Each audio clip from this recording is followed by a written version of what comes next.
Glory to God. முடிவு பரியந்தம் உறுதியாய் பற்றி கொண்டிருப்போமாகில் கிறிஸ்துவினிடத்தில் பங்குள்ளவர்களாய் இருப்போம். ஏசப்பா மரிக்கிறதற்கு முன்னாடி எனக்கு பாடுகள் மரணம் வரப்போகுது, எல்லாரும் இடரல் அடைய போறீங்கன்னு சொன்ன உடனே பேதுரு அப்படி நடக்க சான்ஸே இல்லை, யாரு வேணும்னாலும் மாறலாம், நான் உங்க மேல வச்ச அன்பு மாறவே மாறாது, நான் உங்களுக்காக என் உயிரையும் கொடுப்பேன்னு டைலாக் அடிக்கிறாரு. ஏசப்பாவும் இன்னைக்கு நைட்டே 3 தடவை என்னை மறுதளிப்பேன்னு சொல்றாரு. ஏசப்பாவை அரெஸ்ட் பண்ணோன்ன பேதுரு தன் காதை வெட்டி சொன்ன மாதிரியே வைராக்கியத்தை காட்டுறாரு. பிறகு இயேசுவை விட்டு ஓடி போனாலும் இயேசுவை கைது பண்ண அரண்மனைக்குள் பேதுரு மட்டும் தைரியமா நுழையிறாரு.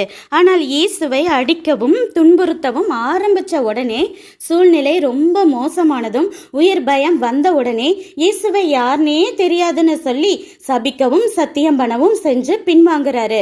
இப்படித்தான் இயேசுவை நேசிக்கிறேன், அவருக்காக ஊழியத்துக்காக வைராக்கியமா நிப்பேன்னு மணிக்கணக்கா மைக் பிடிச்சு பேசுற நிறைய ஊழியக்காரங்களும் நிறைய விசுவாசிகளும் பாடுகள் உபத்திரவம் வந்த உடனே இப்பவும் இயேசுவை தனியே விட்டுட்டு சொகுசு வாழ்க்கைக்கு ஓடி போயிறாங்க. ஏசப்பா நம்ம வாயிலேயே வடை சுடுறத பார்த்து ஏமாறுகிறவர் அல்ல, நம்ம செயல்கள் மூலமாகவே நாம் ஒரிஜினலா யாருன்னு தெரியும்.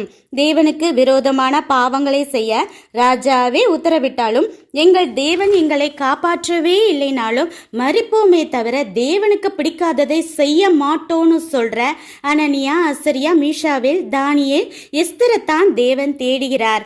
நாம எப்படி சிந்திப்போமா? நன்றி.